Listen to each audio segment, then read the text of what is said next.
Hei Coki atau Batman yang kamu bilang katanya swadaya masyarakat bikin kerang hijau, masyarakat Tanjung Pasir ya tuh nyabutin ya nyabutin pagar kerjasama sama Angkatan Laut TNI yang pemberani ya. Ayo, hei Coki atau Batman, lu jangan bikin konten katanya bikin kerang hijau swadaya masyarakat. Nih masyarakat Tanjung Pasir lihat deh, tidak merasa ya bikin swadaya untuk kerang hijau ya. Pengacara Jember, tolong ke sono juga dong. Lu mau aja lu sama si Gaduh di ojok-ojokin. Rasakan untuk Koji Nudin Tompel dan Said Gaduh. Ya, mimpi kalian terkubur di dasar tanah. Newsline update yang pertama pemirsa, di mana Presiden Prabowo Subianto memerintahkan agar pagar laut di perairan Kabupaten Tangerang, Banten untuk dicabut. Jangan-jangan ada oligarki ini di balik Said Gaduh, ingin cepat-cepat mencabut bagan nelayan. Ya, ingin cepat-cepat menggusur nelayan. Presiden menilai munculnya pagar laut menuai polemik dan merugikan nelayan. Anda kayaknya nggak suka banget sama petani kerang hijau, sama nelayan kerang hijau. Beliau sudah setuju pagar laut. Pertama itu disegel, kemudian yang kedua beliau perintahkan untuk dicabut kan gitu. Mental-mental peninggalan penjajah nyinyir, bikin gaduh dan rusuh tidak akan meningkatkan ekonomi kita sampai dengan 8% sesuai dengan target Pak Prabowo. Assalamualaikum warahmatullahi wabarakatuh. Kembali lagi di channel Prayoga Muhammad. Ya teman-teman semua, ada berita lagi soal pagar laut. Pagar laut Tangerang dibongkar atas perintah Prabowo untuk akses nelayan.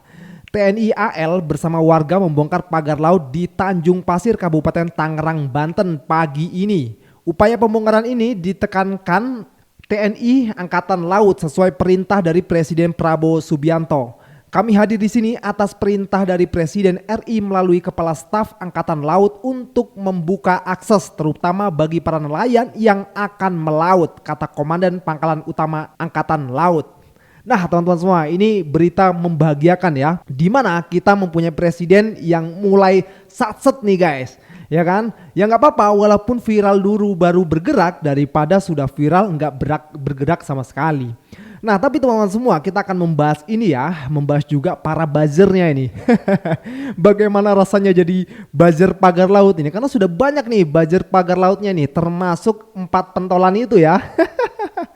Aduh, kemarin udah ngotot banget, akhirnya dibongkar juga nih sama Pak Prabowo Subianto ya. Dan juga ini yang kemarin itu ngakunya mahasiswa yang membela sekali pagar laut. Ya kan, yang kalau kata netizen itu kok orang ini kayak ngefly gitu dan lain sebagainya. Ini kelojotan juga ini pastinya ya. Tapi untungnya saja ada Pak nelayan yang menurut gua smart banget sih.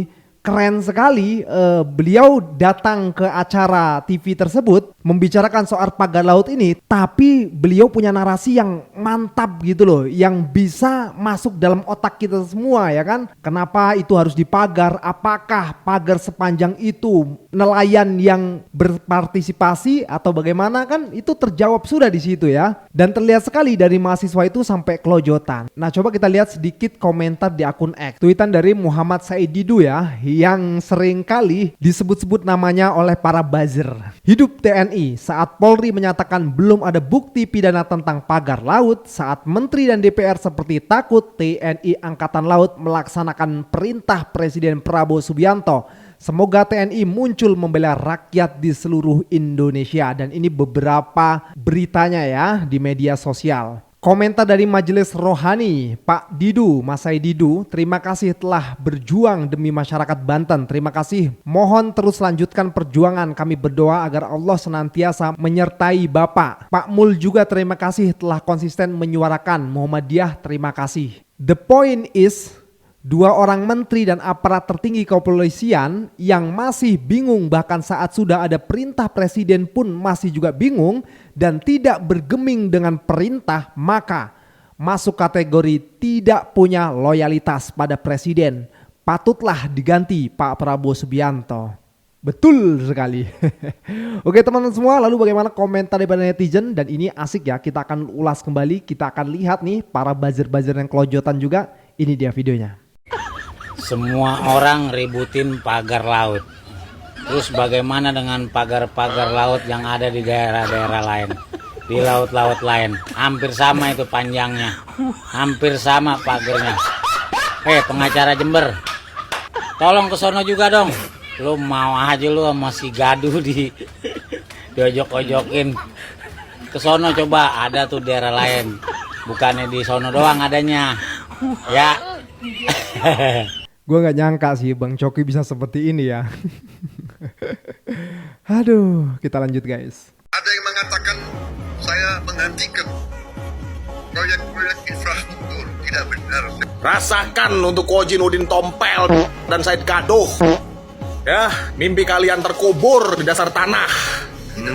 Kan saya merubah infrastruktur, akan sebagian besar saya serahkan kepada swasta untuk membangun. Mental-mental peninggalan penjajah nyinyir, bikin gaduh dan rusuh, tidak akan meningkatkan ekonomi kita sampai dengan 8% sesuai dengan target Pak Prabowo. Kita itu butuh ketenangan, kestabilan supaya ekonomi kita meningkat 8%.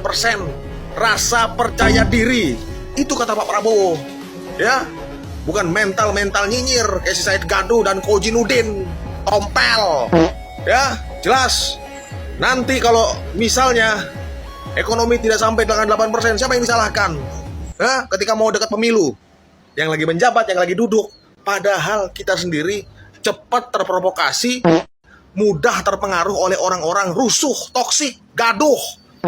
Kayak Koji Nudin, Said Gaduh. Tuh, dengerin. Masa kita ke Ancol. Padahal guys, bongkar.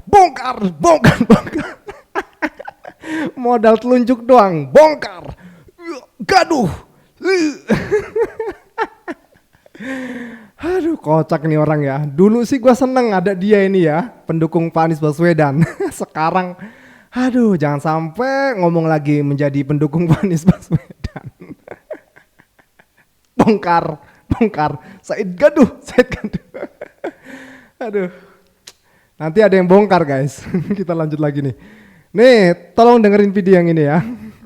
Newsline update yang pertama pemirsa, di mana Presiden Prabowo Subianto memerintahkan agar pagar laut di perairan Kabupaten Tangerang, Banten untuk dicabut. Jangan-jangan ada oligarki ini di balik Said Gaduh, ingin cepat-cepat mencabut bagan nelayan. Ya, ingin cepat-cepat menggusur nelayan. Presiden menilai munculnya pagar laut menuai polemik dan merugikan nelayan. Anda kayaknya nggak suka banget sama petani kerang hijau, sama nelayan kerang hijau. Beliau sudah setuju pagar laut. Pertama itu disegel, kemudian yang kedua beliau perintahkan untuk dicabut kan gitu. Ojin, pengacara Said Gaduh, Anda jangan mengintimidasi KKP. Ya, biarkan KKP itu bekerja sesuai mekanismenya. Anda kayaknya nggak suka banget sama petani kerang hijau, sama nelayan kerang hijau. Biarin, itu kan masih ada 20 hari.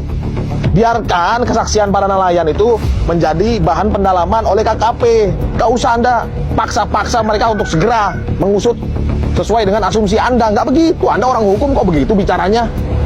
Saya ketua MPR.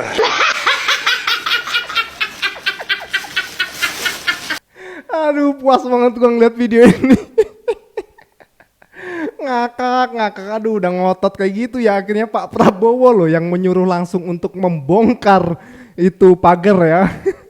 Aduh, kasihan juga ya udah ngotot-ngotot kayak gini kan, sia-sia juga nih jadinya. Kocak lu Batman. Oke, lanjut lagi guys. Oke nih, kita bongkar-bongkar lagi nih. Keburu kepalang tanggung, kita bongkar-bongkar aja ya. Nanti mainnya bongkar-bongkar tuh, sok bongkar-bongkar. Sekarang kita bongkar-bongkar juga nih ya. Arif, Coki, Batman Power ya. Yang duanya menggosok gua nih dan receh. Lu denger nih ya semua. Kalau di kasus PIK 2 dan PSN itu mereka mengatasnamakan masyarakat ya, untuk kesejahteraan masyarakat, itu bullshit. Nih gua kasih tahu sama lu. Ini siapa? Ini kan Arif atau Batman Power. Ini siapa? Bosnya Bestari Barus. Ini siapa? Ini Batavia. ya, lu tahu sekarang. Dan di atasnya Bestari Barus itu ada lagi namanya ini Prasetyo Edy. Siapakah Prasetyo Edy itu yang menjadi atasan mereka atau orang yang selalu mereka ikutilah waktu pilkada Jakarta mendukung Pram Rano? Ini mereka lagi merayakan lah ceritanya kemenangan Rano Karno. Prasetyo Edy itu adalah ketua DPRD dari partai, ya lu tahu sendiri partainya apa. Gua nggak mau ngomong partainya, tapi dia adalah ketua DPRD yang dimana lu harus tahu ini. Dan ini lu harus tahu ini. Rekaman ungkap dugaan Prasetyo Edy Marsudi jadi perantara suap pengembang. Pengembang apa? Lu tahu? Pengembang proyek reklamasi, ya, yang sempat diberhentikan oleh Pak Anies Rashid Baswedan. Kenapa dia lakukan itu? Ini dia. Aguan akui bahas NJOP tanah reklamasi dengan Prasetyo Edy. Dan di sini Aguan juga mengakui kedekatannya dengan Ketua DPRD DKI Prasetyo Edy Marsudi. Jadi kalau di kasus PIK dan PSN, DPRD-nya itu berpihak ke Aguan udah jelas, karena di Jakarta juga begitu. Ya, dan lu tahu kenapa Prasetyo Edy itu mau ngikutin Aguan? Karena ini dia, Prasetyo Edy itu bilang ia pernah menjadi anak buahnya Pak Aguan. Jadi gue gak perlu jelasin, lu urutin aja dari awal pertama video gue sampai terakhir, pasti lu bakal nyambung tuh maksud dan tujuannya apa. Kenapa 4 hama itu membela Aguan? Ya udah jelas lah, ya kan, udah jelas. 4 hama itu di bawah naungan Bestari Barus. Bestari Barus punya atas lagi bernama Prasetyo Edy. Prasetyo Edy ada kaitannya dengan Aguan. Itu dia kenapa 4 hama itu membela Aguan di proyek PSN. Ini bongkar namanya, ya, bongkar. Ini sudah dijelaskan seterang-terangnya bahwa ada fakta-fakta yang ditemukan oleh pemerintah, KKP segala macam, ini dikerjakan oleh perusahaan-perusahaan yang mengerjakan masyarakat Tumbagar Laut. Nah, bagaimana nanti pendalaman-pendalaman, kebetulan tadi dengan Kementerian Perekonomian yang membawahi semua bidang.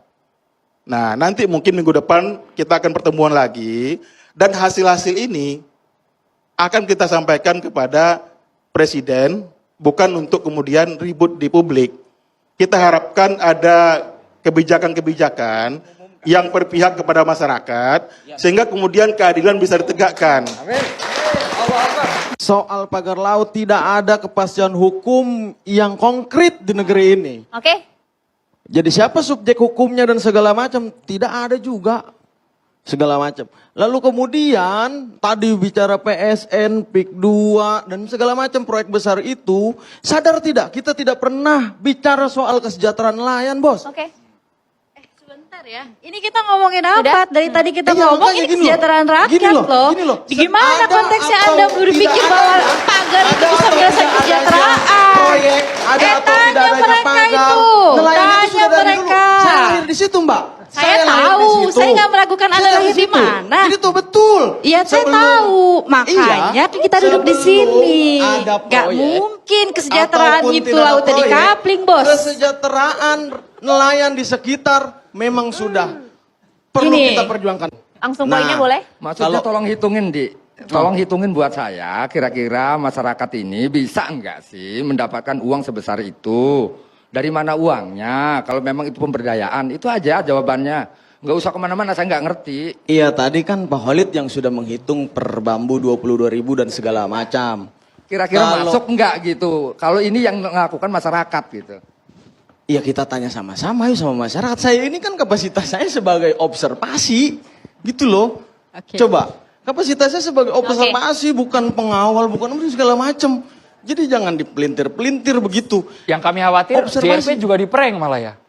Di-prank gimana? Di-prank, ya maksudnya semua jawaban dari yang Anda wawancara ya kita tidak sesuai dengan fakta. Saya nggak bisa menghakimi itu. Saya ingin mengembalikan pada hal yang lebih substansi. Kita ngomongin soal pemagaran. 30 kilo, bukan 1-2 meter. Artinya nggak mungkin ini dikerjakan oleh rakyat. Nggak mungkin dikerjakan oleh nelayan. Tanya mereka penghasilan mereka berapa. Nggak mungkin dikerjakan oleh nelayan. Tanya mereka penghasilan mereka berapa. Bagaimana mereka setiap hari itu harus menghadapi ombak keras. Tanya ke mereka gitu. Masalahnya ini ada di halaman kita. 30 kilo dalam pengerjaan waktu 7 bulan. Bandung Bondowoso aja mungkin heran gitu ya. Kok bisa gitu? Dan kemudian keluar lagi ada narasi bahwa ini dilakukan oleh swadaya rakyat. Rakyat mana yang mau melakukan pemagaran pesisir? Nelayan mana yang mau melakukan ini? Udah pada nonton catatan demokrasi yang bahas pagar laut belum? Yang ada orang ini. Apakah kalian gedek sekali sama orang ini? Dari awal sampai akhir argumennya gak ada yang bermutu, kosong, sama. Teruntuk Bapak Holid, nelayan yang sedang memperjuangkan keadilan di kasus pagar laut Tangerang. Pak, Bapak tuh kalau jadi nelayan tuh jangan pinter-pinter banget lah, Pak. Tolonglah jangan kelihatan lebih pintar dari orang-orang yang katanya intelek di negeri ini, Pak. Terutama kelihatan lebih pintar daripada mahasiswa yang kata netizen tuh lagi nge-fly. Oh, saya yakin banget gak nge-fly lah itu. Enggak lah, emang mukanya aja agak songong sih. Tapi saya yakin gak nge-fly kok. Ya walaupun mahasiswa kan sebenarnya harusnya punya adab dan juga ilmu yang tinggi ya Pak ya. Enggak, saya nggak curiga kok kalau misalnya ini mahasiswa katanya di DO gitu kan. Kalau kata netizen kan di DO, enggak, saya nggak curiga.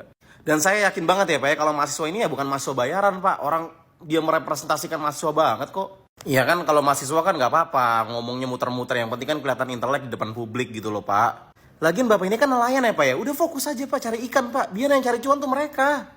Jadi adil gitu, Bapak cari ikan, mereka cari cuan yang banyak. Ya makanya gue salut ya sama Pak Khalid ya, nggak sia-sia gitu beliau datang di acara televisi yang dilihat oleh rakyat Indonesia ya, dengan segala argumennya, membuat si katanya paling mahasiswa itu kelojotan, tak mampu menjawab ya kan, argumennya juga kesana kesini nggak jelas gitu loh, ya kan, nggak sat-set pada tujuan. Dia mencoba untuk membelok-belokkan malahan kalau menurut gua sih ya, asumsi gua sih begitu ya. Dan sekarang terbukti ya apa yang diinginkan oleh Pak Khalid ya terjadi kejadian gitu, di mana Pak Prabowo memerintahkan Angkatan Laut untuk membongkar pagar tersebut. Bravo. Masa katanya di Tangerang, Banten ada pagar laut misterius yang panjangnya 30,16 km. Padahal kalau dipikir, apanya yang misterius ya? Orang dipagerinnya itu udah sejak dari setahun lalu. Warga sekitar juga udah pada tahu, cuman mereka nggak berani aja buat ngapa-ngapain. Lagian orang-orang dan warga sekitar juga udah pada tahu kalau pemagaran laut itu ada kaitannya sama proyek reklamasi. Udah gitu, pihak Kementerian Kelautan dan Perikanan atau KKP, mereka juga katanya udah tahu siapa terduga pelaku pemagarannya. Jadi apanya yang misterius? Karena semua juga udah tahu bahwa SOP-nya adalah harus viral dulu baru diproses, rame dulu baru disegel. Karena semua juga tahu bahwa kalau di daerah situ ada reklamasi, pasti itu bagian dari pengembangan kawasan PIK 2. Dan semua juga kan udah tahu siapa pemilik PIK 2. Nah, jadi apanya yang misterius? Nah, yang misterius itu adalah kenapa KKP malah ngasih waktu 20 hari untuk pelakunya supaya membongkar sendiri pagar-pagar itu? Lah kan lucu. Kan udah jelas kalau itu pelanggaran. Ya udah, langsung tangkep aja pelakunya kalau udah tahu siapa. Terus suruh mereka untuk bongkar sendiri pagar itu. Yang misterius itu adalah apakah kasus pagar laut ini bakalan berhenti dan selesai begitu aja ketika pelaku pemagarannya ketangkep. Karena kalau pelaku pemagaran sih, pasti orang kecil. Mereka pasti orang suruhan. Pasti cuman aktor figuran doang. Pasti ada aktor utama atau oligarki dengan modal besar dan agenda raksasa di belakangnya. Yang biasanya juga melibatkan pihak penguasa dan oknum aparat. Karena ngapain amat orang kecil magerin laut. Mendingan mereka magerin kambing buat dipelihara. Jadi gemuk. Nah, yang jadi misterius itu adalah kalau pemilik pagar laut itu adalah oligarki, pada berani nggak ngusut tuntas kasusnya? Yang jadi misteri adalah pada berani nggak nangkep pemiliknya, si Kongguan, atau si King Kong, atau siapapun pelakunya. Atau semuanya malah kong kali kong. Salam semangat antitesa 24.